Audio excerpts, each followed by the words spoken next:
Hey, it's Rebecca, and welcome to Returning, a podcast to return to yourself and the wisdom within. I'm so glad you're here with me. Thanks for returning. Today, we are exploring mystical experiences. I know that might sound pretty out there for some people, or even spooky, or like an episode of The X-Files, but rest assured, a mystical experience may be quite different to what you think it is. And chances are you have likely had one yourself, but maybe you just didn't realize it. What if I told you that a 2009 study found that almost 50% of Americans say that they have had a mystical experience. And while some mystical experiences may be utterly life-changing and show-stopping, mystical experiences can also be really gentle, subtle, and even subliminal. I'm really excited to share some examples from my own life and other people and see what insights this episode brings you as you ponder into your own awakening journey and your own mystical experiences. As always, at the end of this episode, you'll find a guided soul inquiry for you to explore your own mystical experiences a little bit more. I know how precious your time is, so let's jump right in together by opening sacred space. In the center of your heart, imagine a beautiful flower.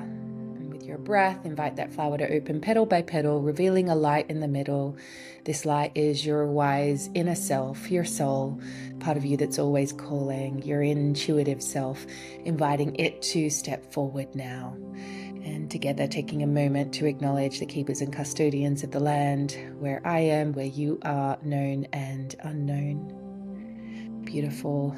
Let's begin. If I were to try and put it as simply as possible, I would say that a mystical experience is essentially a moment of profound connection with something greater. I get asked a lot about the difference between a mystical experience and a spiritual awakening. Are they the same thing? Are they different? And through working with my students in the Campbell Mystery School, we've really explored this topic quite a lot. And my belief is yes and no, they are similar, but they're actually also quite different. I believe that a spiritual awakening is actually more of a longer, gradual unfolding process. I see spiritual awakening as deepening and deepening as we become more and more awake. I see it as a boundless journey of transformation and deepening and evolving awareness. I believe that we are constantly awakening, especially once we have our first big significant awakening experience. And on our spiritual journey, I believe that the awakening process just continues to deepen and deepen.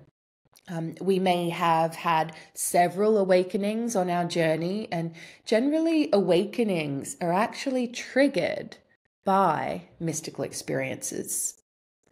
So a mystical experience is, I believe, a moment of deep connection. I see there being two different types of mystical experiences. Some are mystical experiences that alter and shift your consciousness.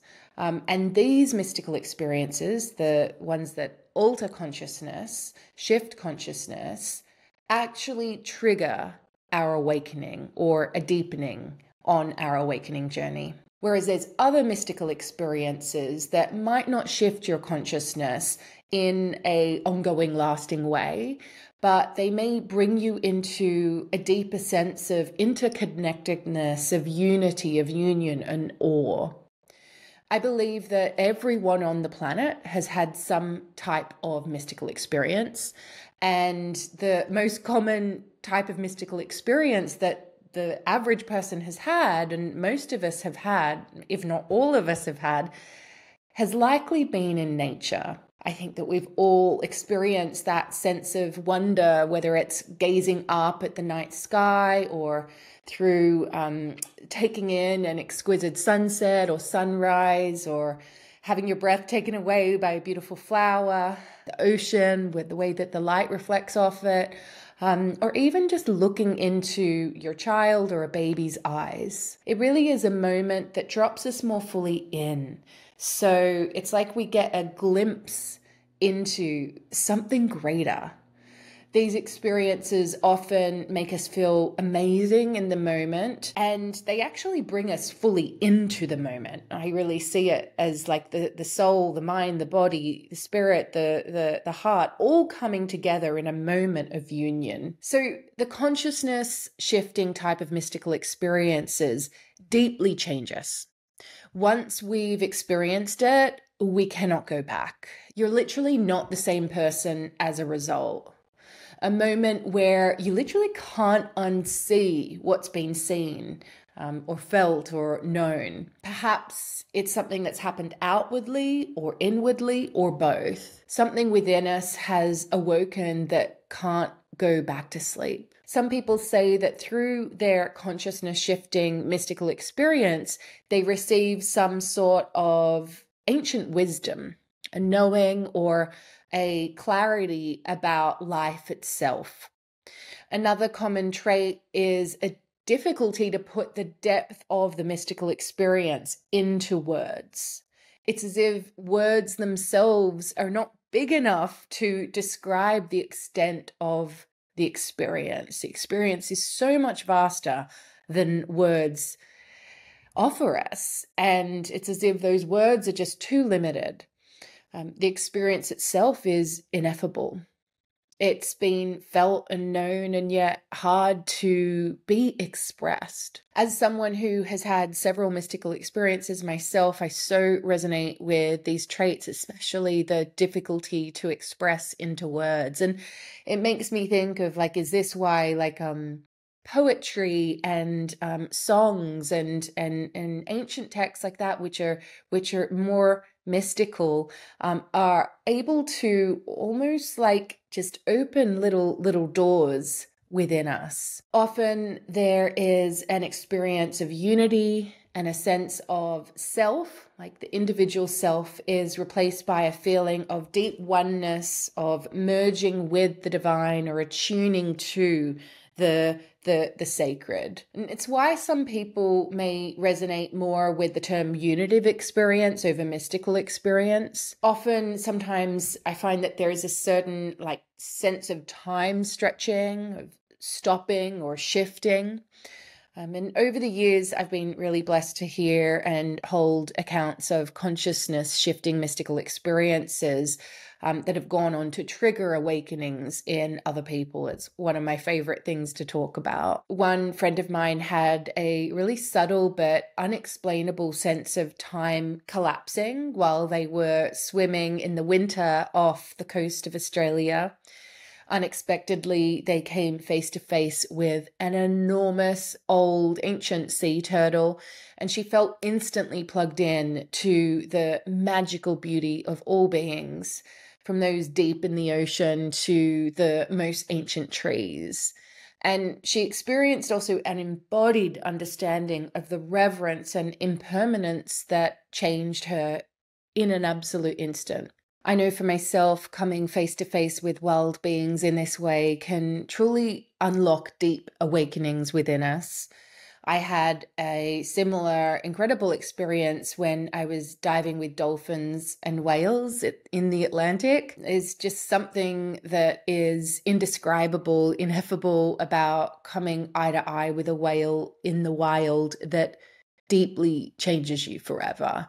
The ancient transmission of them is really undeniable. Another friend of mine recalled the sudden stillness, peace, and clarity that engulfed her while at the bedside of her dying grandmother. She spoke about a sense of being spoken through as her nan took her final breaths. And my friend prayed her out of this world, out of her body. She was left feeling deeply changed from the experience. And I remember with her wrestling to explain the sense of time standing still and how the entire energy in the room just shifted in that moment, and how it felt like they were being held by something unexplainable, something greater. I know myself when I saw my friend Blair's body after he had passed, I just could not believe how different he felt.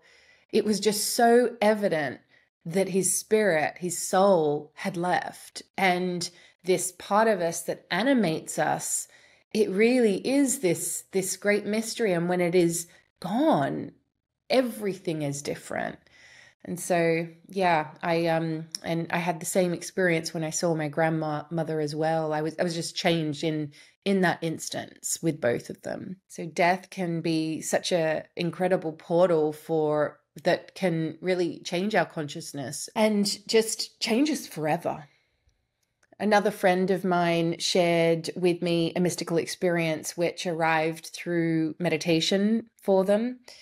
They were on the last day of a really long silent retreat, and he was feeling kind of frustrated and disheartened and like he was making no progress when suddenly out of nowhere, literally simply sitting on the meditation cushion, he experienced a physical surge of compassion entering his body, moving down through the top of his head with a gentle, slow pressure. And it moved right down through his body into the ground. And once the force had gone, he instantly wept tears of deep beauty. He felt that he'd been shown a really embodied understanding of pure love. I think it's important to clarify also that some mystical experiences can require deep support and integration, even if they seem to be, they happen in an instance.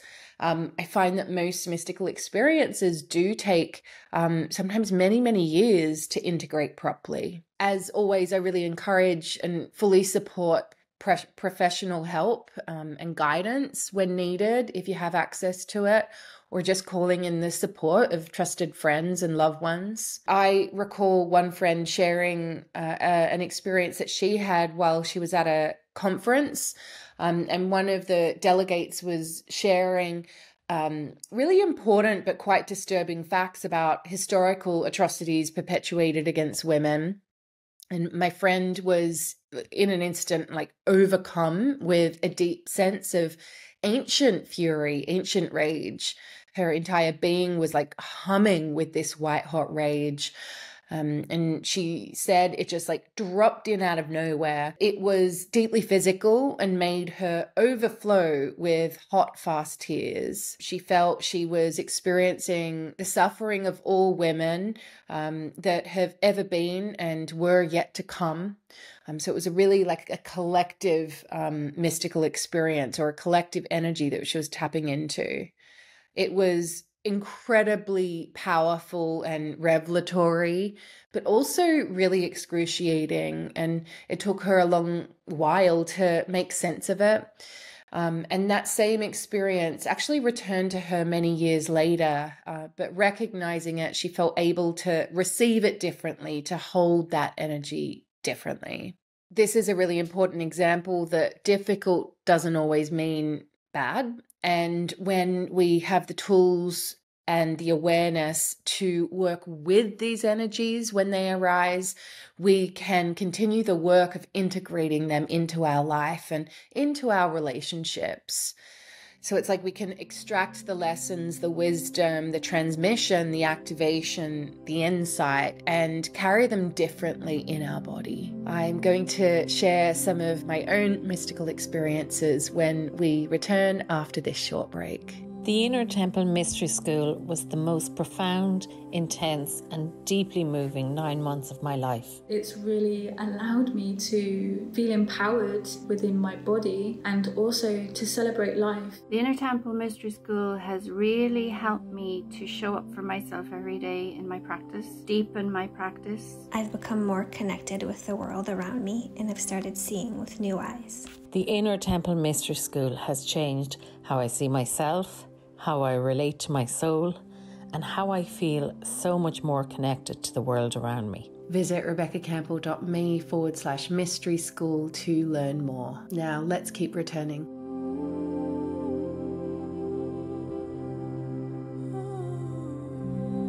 My first mystical experience happened in my early teen years. And in that moment, my life was forever changed. It was as if a whole new world opened up to me and my old one no longer made sense. This was both amazing. It was really incredible, but it was also isolating. As no one in my life really understood what I'd gone through, definitely including myself. As I track through my life, there are many more consciousness shifting mystical experiences that I've had, some lasting for moments, some minutes, some hours, and one actually lasting almost a full year. That was around 2012 when I experienced what I describe as a Kundalini Shakti awakening. One understanding of a Kundalini Shakti awakening happens when the life force, like the feminine life force energy that is stored in the base of the spine, expands to enliven all the chakras in the body. It actually doesn't really have anything to do with Kundalini yoga. I know a lot of people think, oh, Kundalini Shakti awakening is Kundalini yoga, but it's a very ancient, energetic awakening. One morning, I woke up in extreme bliss. My teeth were chattering and my entire body began to shake. It was not uncomfortable, rather it was quite the opposite. And through the days and nights for a period of around 9 months, I was in this state of like sheer ecstasy and joy, as like life force felt like it was spiraling through me, and it seemed to be moving from the base of my spine up and out of the crown of my head. I noticed it was definitely an upward rising.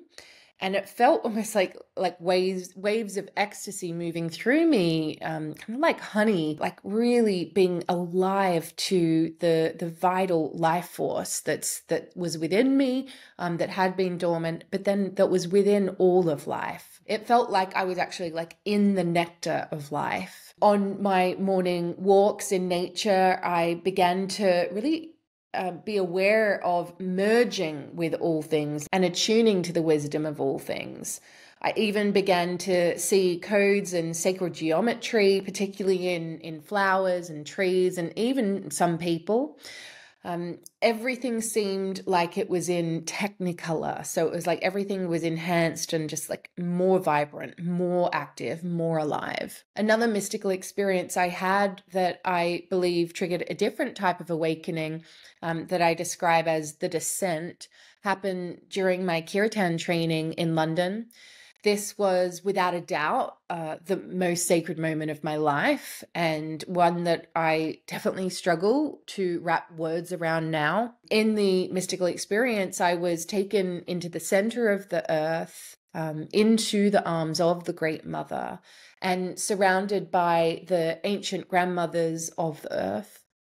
They sang ancient songs to me, and I'm told that I began singing them too.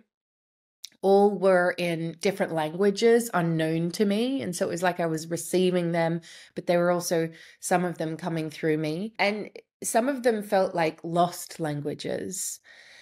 Upon sharing this experience with Yeye Tish, who is a teacher, spiritual advisor, and author, she described something that I hadn't known of before, known as xenoglossy, which is when one channels lost languages from the consciousness of the earth. I had several more mystical experiences that caused me to further my descent and move into a crescendo upon giving birth to my son. At the moment of crowning of him, moment before he was born, I saw all of my cells and all of the protective barriers that had developed through the ages in my ancestral lines. I was shown that these barriers were layers of protection erected as coping mechanisms through trauma passed down through the ancestral lines. And because my son was still in his water sac, he kept on kind of like popping back as soon as I was about to crown. And so this continued on and on and on. And as it happens, I really saw these layers of protection being blasted open to the ends of the universe. And yeah, it felt like I was exploding. And these layers of protection of that were necessary through, times and that created ancestral trauma. It was like they were blasted into the ends of the universe, like ricocheted. It was definitely the most physical and transcendent experience of my life. And yeah, as often happens with birth, it really required a deep period of integration, which went on for, I'd say, about 3 years, right in time for me to have my second baby. And yeah, that's a whole other story. And I definitely still grapple with finding the words to describe the deepness of this experience as well. So I'm sharing all of this with you with the intention of inviting you to reflect on and connect with your own mystical experiences, perhaps ones that you've already had but haven't quite identified or been able to find words to wrap around. But also I'm sharing it with the invitation to see if you can bring your awareness to receive your mystical experiences in the future more fully. I know our busy lives can make it really easy to miss and dismiss these mystical experiences, whether it's hearing a voice, feeling a knowing, having a really significant dream. It might be seeing a symbolic shape in nature. It could be hearing from that long lost friend that you've just been dreaming about and then something happening between you. It could be a sense of stepping into what the ancient Greeks called kairos time, where time stretches and expands. Whatever it is, I just want to invite you to just be curious about it, be in the wonder and the mystery of it instead of the doubt and just like pushing it away like, oh, it's just, I don't know what that was. We know that our minds are very good at dismissing what they can't logically understand or explain. But perhaps this too is part of the practice. So it's like what happens when we lean in a little bit more into those small moments that take our breath away, where we shift into awe and wonder and mystery.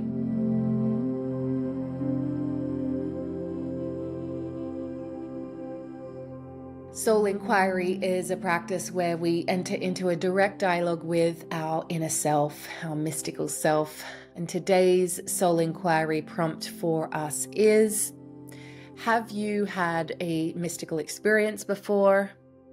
And if you think that you have, just ponder into what did it shift within you? Did it shift your consciousness or the way you see the world in some way? What did that mystical experience shift within you?